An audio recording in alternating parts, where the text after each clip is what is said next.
what is the relationship between the subconscious and the conscious, and how can you play with those two things to create what it is you want? Yeah, so I'm actually really glad you said the word create, because oftentimes when we talk about manifesting, depending where you've come from, what your background is and your experience with it, it can sound very like witchy. Now, as the Witch of Wall Street, I love that. But for some people, it can be very off-putting, and it can kind of feel like, oh, that's just people who sit in hemp and like sing Kumbaya. Like, I'm not into that at all. And it's kind of gotten a little bit of a bad rap because some people really make it something that it's not.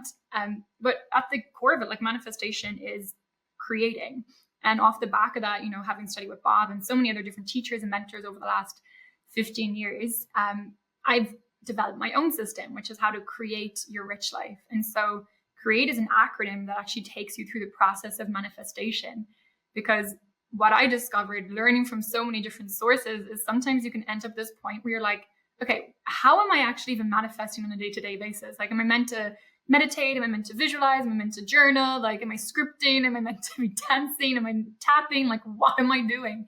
And it can become really overwhelming. And so I developed this system called CREATE, which I just think simplifies everything and breaks it down really nicely. So high level, what it is first step is you need to get clarity on what your goal is, like what your vision is, what type of results are you working towards, right? You got to be clear to the universe, right? Because if you don't know what it is you're trying to call in, you're never even going to spot the opportunities or the conversations or the little subtle hints that might be coming down from the spiritual realm, right? Or the energetic realm into your physical realm. So really having like clarity, like crystal clear on what you want.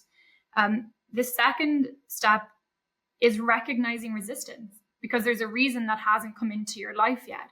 And most cases, it's because there's some block around it. And that isn't a bad thing. That's just a very normal part of the process of like, I want to grow my business 10x. All right, well, why don't I think that's possible? And I think in the realm of, spirituality and manifestation, everyone loves just to be hyper positive. And I kind of fell into that toxic trap too, of like, don't talk to me about anything negative. I can't feel a negative emotion. And it's actually just like awful spiritual bypassing of like emotional regulation and like taking care of yourself. But, I went through that journey as well of being like hyper positive. I must have been an absolute pain to be around. So the next step really is like, what is the resistance? What is the block? Like, write down, and I get my students to do this, like, tell me all the reasons you don't think that's possible. And I get a bit surprised sometimes when I ask that question, because they're like, I meant to say the negative stuff. And I'm like, yeah, because it's inside you, right? We're manifest not just from our conscious mind, but we manifest from what's inside. So if you have all this as like it's not going to happen, I don't believe it, like that is your set point of magnetism. So we got to recognize what that is. And don't worry, I'm not going to leave you there in that place, because the next step, the E, is to emotionally release it. So we're going to now regulate your nervous system, go through different practices so we can get this junk out of you, because it isn't the truth, right? It's just a story or something that you've just been repeating to yourself. You've picked up along the way that you're not worthy, you're not good enough, smart enough, whatever it is, that it can't be possible because you've never done it before. So you have all these different beliefs and blocks.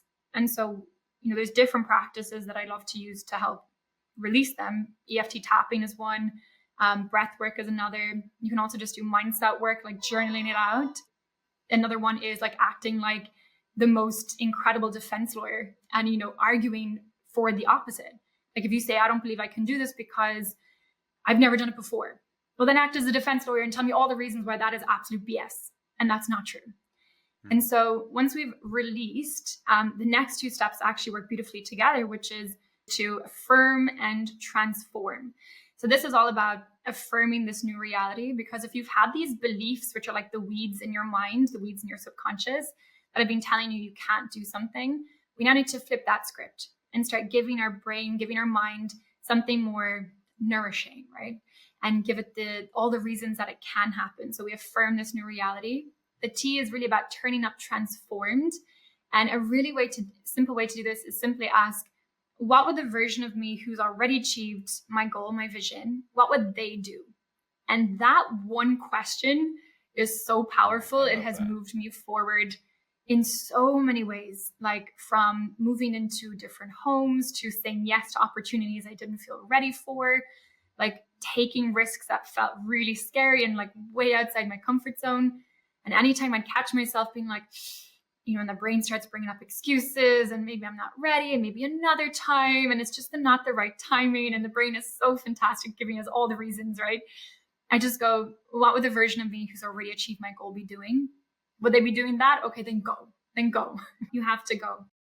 And then the E is to equalize, which really stands for to normalize this new reality. Because if we keep our vision like out here in the distance, like out far away, and if we think it's really big and it's really going to be hard to get, then it's really hard to manifest it because it feels like distant from us. And we want to bring it up really close and make it like the most obvious, logical, inevitable next step in our journey. And so that is really, I guess, where we're going to delve more into how the mind works. But that is the system that I have found just simplifies the whole process. Then you can, set your intention, what it is you want to manifest, go through a process, and know then you're on the path to actually allowing that into your life.